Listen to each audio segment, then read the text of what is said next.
The mouse had a dream in his eyes, a dream far bigger than his tiny little world. It was the dream of eating a mountain of cheese. Not a piece, not a slice, not a cube. The entire mountain.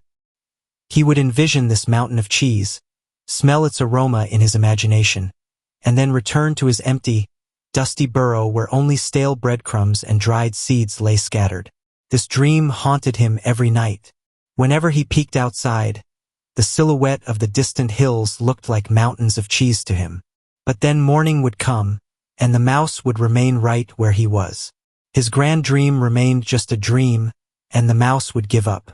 Even when he stepped out of his burrow, he would walk only 10 steps before getting tired, look back, and see the mountain still just as far away. Then he would return disappointed, thinking he'd start tomorrow. But tomorrow never came. Tomorrow always became today, and today was the same old disappointment.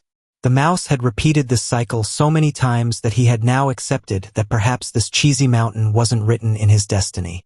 Maybe big dreams are only for big mice. Maybe for a small, ordinary mouse like him, only tiny little crumbs were bearable. Thinking this, he would grow even sadder and go back to nibbling on those same breadcrumbs. A strange guilt would fill him. He began to hate himself. The question was, why did this happen? The mouse could dream big, but why did all his courage vanish the moment he tried to achieve it? Was he truly such a coward? Or was there a flaw in the dream itself? Actually, the mouse's problem wasn't his cowardice. The problem lay in his relationship with his dream. The mouse wanted to eat the entire mountain in one go. He had become so fixated on the final goal that the journey in between started seeming like an impossible, terrifying thing. It's like a human dreaming of climbing a mountain in a single day and trying to reach the Everest base camp on the very first attempt. He'd be exhausted and shattered within the first hour. The same was happening with the mouse. His goal was so vast, so blurry, that he couldn't see a starting point. A mountain of cheese? How big a mountain? What kind of cheese? Which path to take to get it? These questions weren't in the mouse's mind. He only had a feeling, an image, a longing. And when reality confronts emotion, emotion always loses. Because emotion has energy, but no direction. Direction requires a plan. And to make a plan, you have to break the dream into pieces. The mouse couldn't do this. He had come to see the dream as a sacred, indivisible thing. He felt that if he broke the dream into small pieces, its sanctity would be destroyed. This was an emotional trap the mouse was caught in.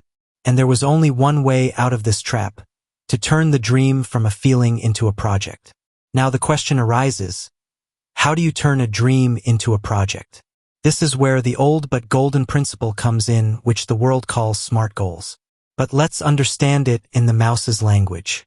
For the mouse, SMART means specific, measurable, achievable, relevant, and time-bound. Let's apply this to the cheese mountain. First, specificity. A mountain like cheese is not specific. It's poetry, not a goal. The goal should be to touch the summit of the cheddar cheese mountain located 10 miles from my burrow. See, now it's specific. Now the mouse knows what he wants, where to start, and where to go. Second, measurable. How will the mouse measure his progress? He can note how much distance he covers each day. He can create a small diary where he writes every day, "Today I moved 50 steps forward from my burrow. Tomorrow I will move 60 steps. This way, progress becomes concrete and visible. Third, achievable. Is this goal possible for the mouse? Does he have enough time, energy, and resources? If the mouse can only walk 100 steps a day, then a 10-mile journey could be a 1-year project for him. Is he ready to make a consistent effort for a year? If not, the goal needs to be made smaller. Perhaps the first goal should be just to touch a small cheese rock 1 mile away. Fourth, relevance. Is this cheese mountain truly important to the mouse? Does it connect to his larger life goal? Maybe the mouse's real goal isn't just to eat cheese, but to build a secure, abundant future for his family. Then the cheese mountain is just one step towards that goal. And fifth, time-bound. The mouse must set a deadline. Someday won't work. He must say, I will reach the first rock of the cheese mountain within 6 months. A deadline works like a magic wand, pulling us out of the mud of laziness. But smart goals alone are not enough, because goals are just destinations. And to reach a destination, you have to walk the path. This is where another important principle comes in, called systems versus goals. The mouse must understand that his focus should not be on the goal, but on the system. The goal is, reach the cheese mountain. The system is, every morning, step out of the burrow at sunrise and walk more steps than the previous day. See the difference? A goal is a point. A system is a process. A goal is external. A system is internal. A goal ends once achieved. A system keeps running forever.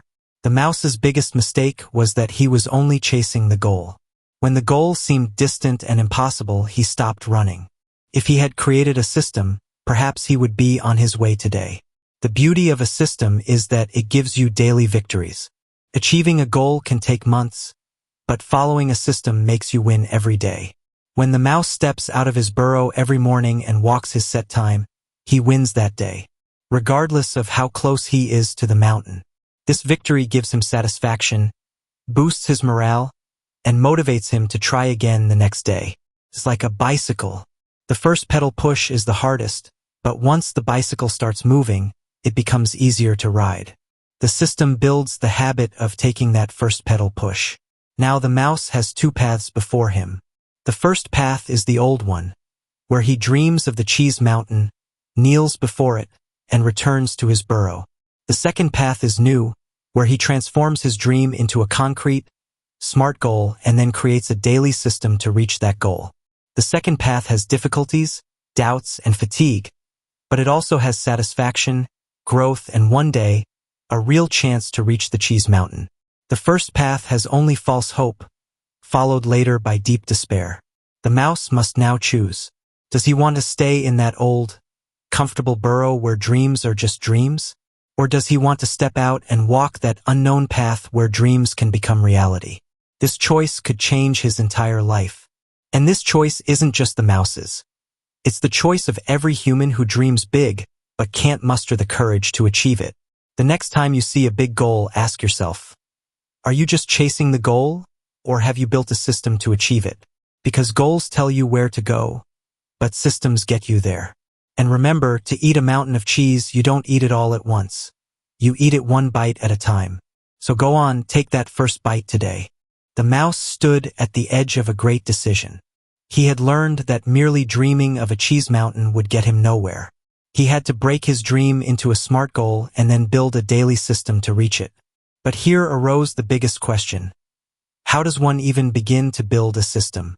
The mouse sat in the darkness of his burrow, pondering this. Before him lay two things. On one side were his old habits, which offered comfort and instant gratification. Nibbling breadcrumbs, sleeping in a corner, doing nothing all day. On the other side was a new, unknown path involving hard work, uncertainty, and perhaps even failure. The mouse's heart raced. He felt as if he were standing at the base of a high wall with no idea how to start climbing it. So, let's help the mouse. The first step is always the hardest, but there's a way to make it easier. Make the start so small that it becomes impossible to refuse. The mouse shouldn't think about walking 10 miles today. He should only think about stepping outside the door of his burrow. Just one step. Once he takes that one step outside, the second step will follow naturally. This is a principle of psychology. Our brain fears big changes but is willing to accept tiny, negligible ones. So, the mouse's first system should be extremely simple. Every morning after sunrise, walk 5 steps outside the burrow. Just 5 steps. No matter the weather, no matter his mood. After 5 steps, he can come back. But this must be done every day. It's a contract the mouse makes with himself. And this contract must not be broken. Because once this contract is broken, breaking the second one becomes easier, and the third even easier. And then the mouse will remain right where he started. Therefore, the first system must be small but as strong as iron. Once the mouse has walked 5 steps for 5 consecutive days, something interesting will happen. A new pathway will begin to form in his brain. Neurons will create new connections. This system will start becoming a habit. And this is the moment when the mouse can slightly advance his system, 5 steps become 10, then 15, then 50. This process may seem slow, but it's sustainable. Athletes, artists, and scientists worldwide work on similar systems. They do a little every day, write a page, do one exercise, conduct one experiment. They don't think about the enormity of the task. They just follow their daily system. Over time, these small steps transform into a grand journey. The same holds true for the mouse. By the end of the first week, he will have reached 100 steps away from his burrow. This might seem negligible for the mountain, but for the mouse it will be a major achievement because for the first time he has built a system and stuck to it. The taste of this small victory will be far sweeter to him than breadcrumbs. It will be the first spark of self-confidence. But the path will not always be easy. One day it will rain. Another day the mouse will feel sick. One day he simply won't feel like it. This is where the second important principle comes in: flexibility. The system must be flexible enough not to break on bad days. If the mouse is sick and cannot walk 5 steps, does the system break? No. The system for that day changes. On a sick day, the system becomes: look toward the mountain 5 times from inside the burrow and remind yourself of the goal. This small action is also crucial. It keeps the mouse's mind connected to his goal. The purpose of a system is not to punish but to maintain consistency. Consistency is power. One day off doesn't set you back, but a week of consecutive days off halts your momentum and makes restarting difficult. Therefore, the mouse must do something every single day, in any condition, that brings him closer to his goal. Be it 1 step, a glance at a map, or just 1 minute of thinking about the cheese mountain. Now the mouse has a system. He is moving forward every day. But a new problem will arise: boredom. Doing the same thing daily makes the mind grow bored. It craves new challenges. This is where the third principle comes in: variety. The mouse doesn't have to just walk straight every day. Some days he can run. Some days he can take different routes. Some days he can carry a small load to build strength. A system shouldn't be robotic. It should be lively, incorporating play and curiosity. The mouse will see new things along the way, understand new dangers, and gather new experiences. All part of his journey, all making him stronger. Another way to combat boredom is to set measurable milestones. When the mouse reaches 1 mile from his burrow, he can have a small celebration, perhaps eat a special piece of cheese he saved for that day. This creates a sense of achievement and provides motivation to continue. The human mind works similarly. We need immediate feedback, and small rewards along the way keep us going. Throughout this journey, the most important thing is that the mouse's identity is changing. He was once a dreamy, lazy mouse. Now he is becoming a disciplined traveler who follows a system. This shift in identity is the most powerful force, because our actions spring from our identity. If the mouse sees himself as a failure, he will remain one. If he starts seeing himself as a persistent traveler, he will do each day what a traveler does: move forward. Therefore, the mouse should tell himself every morning, I am the mouse who moves toward his goal. I am the mouse who follows his system. This is like a mantra. It will reprogram his subconscious. And one day, when he is tired and doesn't feel like it, this very identity will pull him out of bed. Because now he isn't walking just for the cheese mountain. He is walking because walking has become his nature. So, what is the end of the story? Will the mouse reach the cheese mountain? No one knows. Maybe yes, maybe no. Perhaps a great danger will appear along the way. Perhaps the mountain isn't even where he thought it was. But is that what truly matters? Probably not. Because the real victory is not reaching the cheese mountain. The real victory is becoming the mouse who moves forward with his system every day. The real victory is stepping beyond the limits of his burrow. The real victory is not kneeling before fear. The cheese mountain is just a symbol.